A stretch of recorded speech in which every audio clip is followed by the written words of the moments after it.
Good evening বন্ধুরা, আশা করছি সকলেই আপনারা খুব ভালো আছেন আর সুস্থ স্বাভাবিক আছেন। আজ গ্যালারি ঘাঁটতে ঘাঁটতে বেশ কিছু ভিডিও আমি পেলাম, যেটা আপনাদের সাথে শেয়ার করা হয়নি। তবে এই মুহূর্তগুলো সত্যি সত্যি আমার কাছে ভীষণই স্পেশাল। সেই কারণে ভাবলাম আজ আপনাদের সাথে সবটা শেয়ার করা যাক। কয়েকদিন আগেই কিন্তু ভাতৃদ্বিতীয়া গিয়েছে, আর সেদিন এসেছিল আমার ভাই। ও এমনিতেই ভীষণ লাজুক স্বভাবের, সেই কারণে কিন্তু সহজেই ফটো বা ভিডিও আপলোড করতে চায় না। তো যাই হোক, কিছু মিষ্টি মুহূর্তের ছবি ভিডিও আমার কাছে ছিল, আজ আপনাদের সাথে সেই সবটাই শেয়ার করছি। প্রতিটি ভাইফোঁটাতেই কিন্তু হয় আমি মাসির বাড়ি যাই অথবা ভাই আসে আমার বাড়িতে। ভাই যদিও সম্পর্কে আমার মাসির ছেলে, কিন্তু যেহেতু প্রায় পিটোপিটি আমরা, সেই কারণে কিন্তু খুব ছোট্ট থেকেই আমাদের দুজনের মধ্যে খুব ভালো সম্পর্ক গড়ে উঠেছে। মামু বাড়িতে এসেছে বলে আমার সোনা বাবাও তো আহ্লাদে আটখানা। আর সেই সময়ের বেশ কিছু স্মৃতি সেটাই তুলে ধরছি আপনাদের সামনে, যাতে আপনাদেরও দেখে ভালো লাগে এই মিষ্টি মুহূর্তগুলো, আর আমিও কিন্তু মুঠোফোনে বন্দি রাখা স্মৃতিগুলোকে নিজের করে সারা জীবনের জন্য কাছে রাখতে পারি। তবে ওর পায়ে রয়েছে সর্ষে, খুব কম সময়ের জন্যই আসেও, তাই একটা বেলা কাটিয়েই কিন্তু ও আবার ফিরেও গেছে নিজের বাড়িতে। ভাইফোঁটার একদিন আগে থেকেই কিন্তু আমার শরীরটা ছিল বেশ খারাপ, তাই খুব সামান্য আয়োজনে কিন্তু আমি ওর জন্য করতে পেরেছিলাম। যেহেতু আমার শরীরটা খুব খারাপ ছিল, ও প্রথমে আসতেই চায়নি, আর যদিও বা এসেছে তারপরে কিন্তু বারবার বলেছে আমার জন্য কিচ্ছুই করতে হবে না। কিন্তু ভাই যখন এসেছে তার জন্য দিদি হয়তো যেটুকু করতে হয় সেটুকু করতেই হবে। তবে সত্যি এই বছরের আয়োজন কিন্তু ছিল খুবই সামান্য। তার মধ্যে আপনারা যা কিছু দেখছেন বেশিরভাগটাই কিন্তু ও খায়নি, কারণ ও মিষ্টিটা একেবারেই পছন্দ করে না। আর পাশে যে মোমটি আপনারা দেখতে পাচ্ছেন, অন্য একটা ভিডিওর মাধ্যমে আপনাদের অবশ্যই দেখাবো, এগুলো কিন্তু আমি নিজেই তৈরি করি, আর এটা আমার বেশ পছন্দের কাজ। যাই হোক, কথায় কথায় তো অনেক কথাই বলে ফেললাম। আমার অন্যান্য মাসির ছেলেরা আমার তুলনায় বয়সে অনেকটাই ছোট, শুধুমাত্র ও আর আমি পিটোপিটি। সেই কারণে কিন্তু একেবারে ছোটবেলার থেকে ভাব আড়ি সবটাই জমে যায় ওর সাথে, আর এমন কোনো কথা নেই যেটা আমরা একে অপরকে শেয়ার করতে পারি না। যাই হোক, যেহেতু আগেই বলেছি ও খুব কম সময়ের জন্যই এসেছিল, আর খুব একটা খেতে ওর চাইছিল না, তার আগের দিনই ওর উপোস গিয়েছিল। আমি কিন্তু ভাতের আয়োজন করেছিলাম খুবই সামান্য, শুধুমাত্র ডাল, ভাজা এবং মাংস। এই ছিল কিন্তু দুপুরের মেনু। আর খাওয়া দাওয়ার পর কিছুক্ষণ বিশ্রাম নিয়েও ফিরেও গিয়েছিল, আর তাই মনটা কিন্তু হয়ে পড়েছিল বেশ খারাপ। ভাইফোঁটার দিন সন্ধ্যায় আমরা বেরিয়ে গিয়েছিলাম আশেপাশের ঠাকুরগুলো দেখব বলে। এখন সকলেই জগদ্ধাত্রী পুজো দেখতে ব্যস্ত হয়ে পড়েছেন, যেহেতু চতুর্দিকে বিভিন্ন জায়গাতেই কিন্তু ধুমধামের সঙ্গে জগদ্ধাত্রী পুজো হয়, চন্দননগর, কৃষ্ণনগর, এমনই অনেক জায়গায়। সেই সময় কিন্তু বাড়ি বসে মনটা খুব এই পুজোর প্যান্ডেলগুলো, ঠাকুর, প্রতিমা এগুলোকে মিস করছে। তাই মনে হলো আজ আপনাদের সঙ্গে এটা শেয়ার করি। আসলে ভালো মুহূর্তগুলো শেয়ার করার পর আনন্দ বা খুশিটা কিন্তু অনেক গুণ বেড়ে যায়।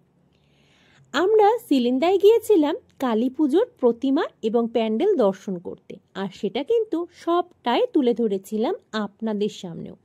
কিন্তু বাড়ির এত কাছাকাছি দেবী প্রতিমা এবং এইসব যে প্যান্ডেলগুলো এত সুন্দর সুন্দর হয়েছে, সেগুলো কিন্তু একেবারে আপনাদের সাথে শেয়ার করা হয়নি। তাই আজ আপনাদের দেখিয়ে দিচ্ছি সেই সবটুকু, যেগুলো ভাইফোঁটা সন্ধ্যায় আমরা দেখেছিলাম। আর আমাদের বাড়ির কাছাকাছি কিন্তু এই পুজো মণ্ডপগুলি রয়েছে, যেগুলি রয়েছে খুবই সুসজ্জিত। এই মুহূর্তে আমি যেখানে রয়েছি প্রথমে তো চারপাশটা দেখিয়ে দিচ্ছি, আর পুজো মণ্ডপ এবং দেবী প্রতিমাকেও আপনাদের সাথে শেয়ার করব। আশা করি আপনাদের প্রত্যেকেরই খুব ভালো লাগবে। যারা চাকদায় রয়েছেন, কালী পুজোর সময় এখানে আসেননি এমনটা কিন্তু হতেই পারে না, কারণ কালী পুজোর সময় প্রায় 3-4 দিন এখানে কিন্তু খুব ভালোভাবে ধুমধামের সঙ্গে এই যে মেলাটা এটা চলতে থাকে। আর তারপরেও চলে বিভিন্ন রকমের সাংস্কৃতিক অনুষ্ঠান। পুরো মাঠ জুড়ে দেখুন মেলা বসেছে কত। এখানে কি নেই, কি পাওয়া যায় না সেটাই বলা মুশকিল। খাবারের জিনিস থেকে সাজগোজ, দোলনা, খেলনা যাবতীয়ই কিন্তু পাওয়া যায় এই মাঠের চত্বরে। এই প্যান্ডেলের এখানটা কারুকার্য তো দেখাবোই অবশ্যই সামনে থেকে।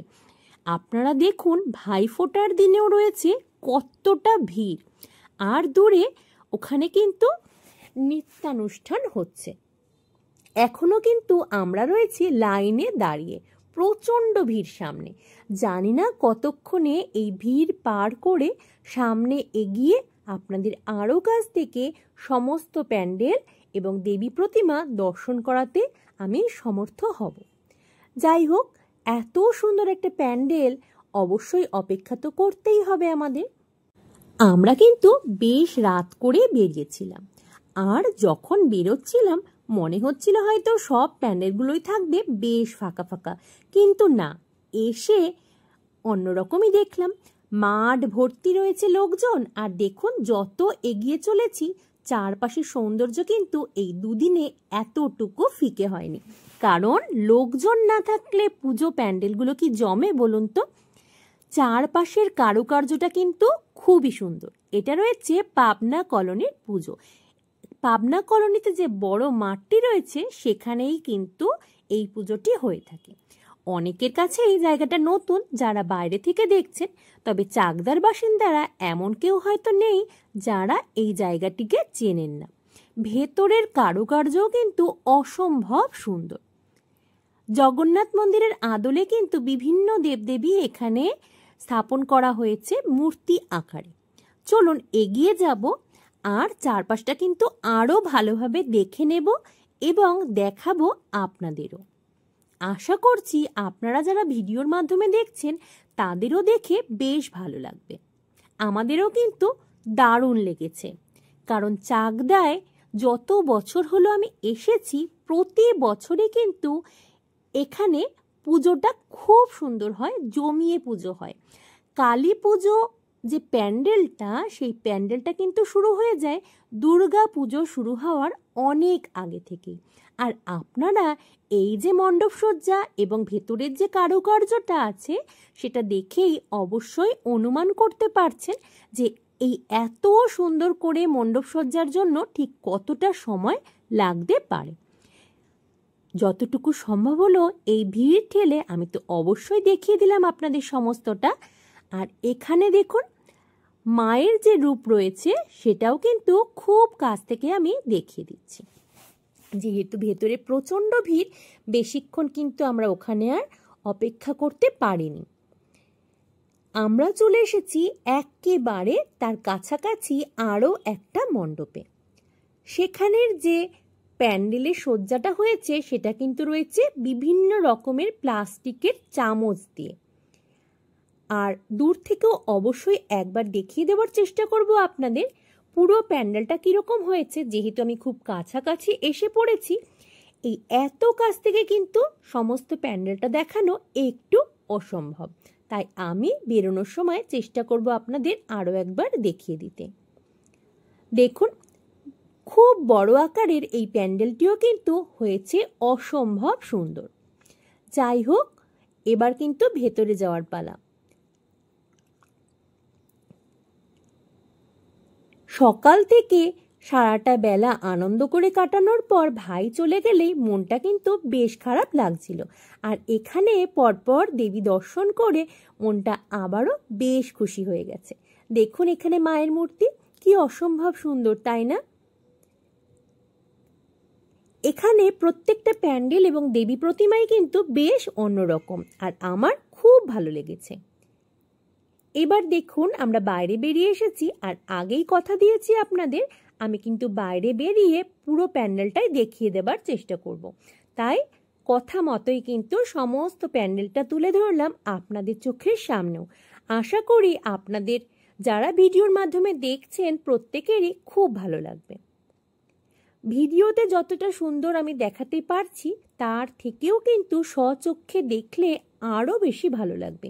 এখানেও আমরা বেশ কিছুক্ষণ দাঁড়িয়ে দেখে তার পরবর্তী সময় কি কি দেখা যায় এবং পরবর্তী আরও কোনো প্যান্ডেল আছে কিনা সেগুলো অনুসন্ধান করতেই কিন্তু বেরিয়ে পড়েছিলাম। দেখুন অনেকটা রাত, তবুও কিন্তু ভিড় রয়েছে চোখে পড়ার মতোই।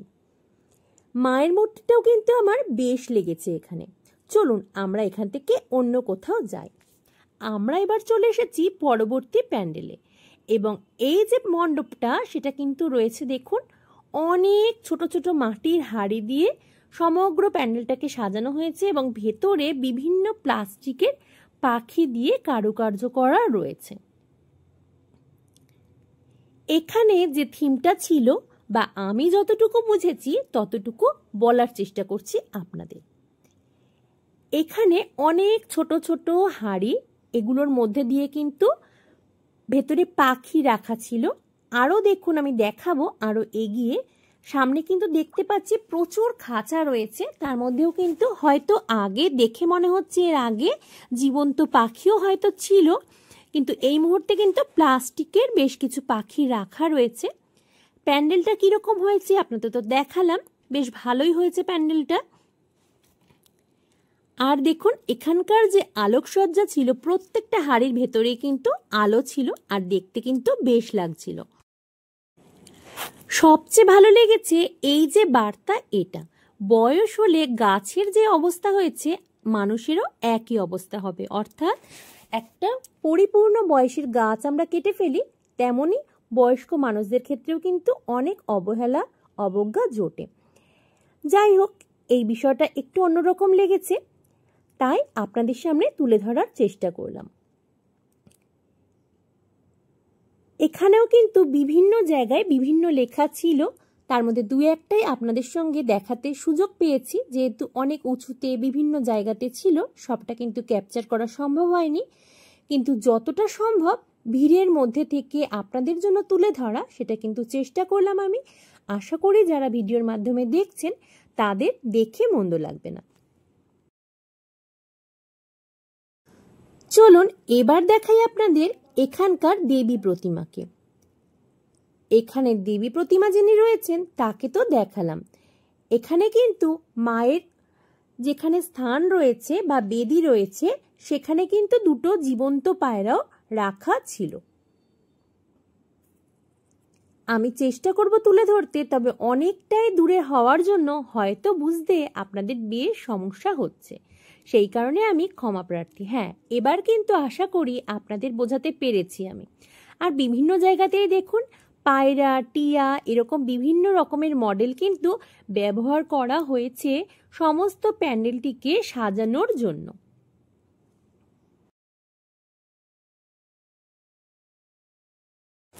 পরপর বেশ কয়েকটি ঠাকুর এবং প্যান্ডেল দেখার পর আমাদের কিন্তু বেশ লেগেছে। আর সত্যি বলতে এই প্যান্ডেলটা দেখার পর কিন্তু ইচ্ছা করছিল বাড়ি ফিরে যাই, যদিও শেষমেশ সেটা আর হয়নি। আর এখানে যে লাইটটি দেখুন এটা কিন্তু আমার খুবই ভালো লেগেছে। ধর্ম হোক যার যার, বড় মা সবার, সত্যি কিন্তু বড় মা প্রত্যেকে। এবার আমরা চলে এসেছি রঞ্জনপল্লীর বড় পুকুরের পাড়ে অবস্থিত খুব সুন্দর একটা প্যান্ডেল। এখানকার ক্লাবটার সঠিক কি নাম আমি জানাতে পারলাম না আপনাদের, কিন্তু এখানকার যে প্যান্ডেলটি হয়েছিল সেটা কিন্তু ছিল অসম্ভব সুন্দর। সমস্ত প্যান্ডেলটাই কিন্তু সবুজ গাছের সমারোহে তৈরি করা হয়েছিল, আর সবুজের প্রতি আমার একটা আলাদা আকর্ষণ কাজ করে, সেই কারণে কিন্তু বেশ কিছুটা সময় আমরা এই প্যান্ডেলের কাছেই কাটিয়েছিলাম। আর যেহেতু বেশ অনেকটাই রাত হয়ে গিয়েছে ভিড়টা ছিল তুলনামূলক কম, তবে দেবী প্রতিমা এবং চারপাশের যে কারুকার্য সেটা কিন্তু সত্যি অসম্ভব সুন্দর। জানি না ভিডিওর মাধ্যমে আদেও ততটা সুন্দরভাবে তুলে ধরা সম্ভব কিনা, কারণ যতক্ষণ এখানে ছিলাম গাছগুলো আমার লেগেছিল অসম্ভব সুন্দর, মনে হচ্ছিল কোনো একটা অভয়ারণ্যে চলে এসেছি আমরা। দেখুন এত সুন্দরভাবে গাছগুলোকে তৈরি করা হয়েছে, গাছের মধ্যে পাখি এবং পাখির বাসাও রয়েছে। দেখে মনে হচ্ছিল ওরা বেশ নিশ্চিন্তেই রয়েছে। এগুলো যে মডেল হঠাৎ করে কিন্তু দেখে বোঝাই যাচ্ছিল না। আর এগুলো যে আর্টিফিশিয়াল গাছ সেটা কিন্তু একবারের জন্য কাছে গেলে মনে হচ্ছে না, মনে হচ্ছে সমস্ত গাছগুলোই রয়েছে ভেতরেরও জীবন্ত। যদিও বাইরে থেকে প্যান্ডেল সজ্জার জন্য যে সমস্ত গাছগুলোকে ব্যবহার করা হয়েছিল সমস্তই কিন্তু ছিল জীবন্ত গাছ। আর এই প্যান্ডেলটাও আমার লেগেছে অসম্ভব সুন্দর। যেহেতু অনেকটাই রাত হয়ে গেছে সেই কারণেই কিন্তু আমাদের ফিরতে হয়েছিল। যদি আমরা সন্ধ্যের সময় এই প্যান্ডেলে উপস্থিত হতে পারতাম তাহলে কিন্তু আরও বেশ খানিকটা সময় আমাদের পক্ষে এখানে থাকা সম্ভব হতো, কারণ এই প্যান্ডেলটা আমার ভীষণভাবে মন কেড়ে নিয়েছিল। দেখুন আমি জানি যেভাবে সচক্ষে দেখা যায় সেভাবে হয়তো তুলে ধরা সম্ভব নয়, তবে ভিডিওর মাধ্যমে যতটুকু সম্ভব আমি কিন্তু সবটাই তুলে ধরলাম।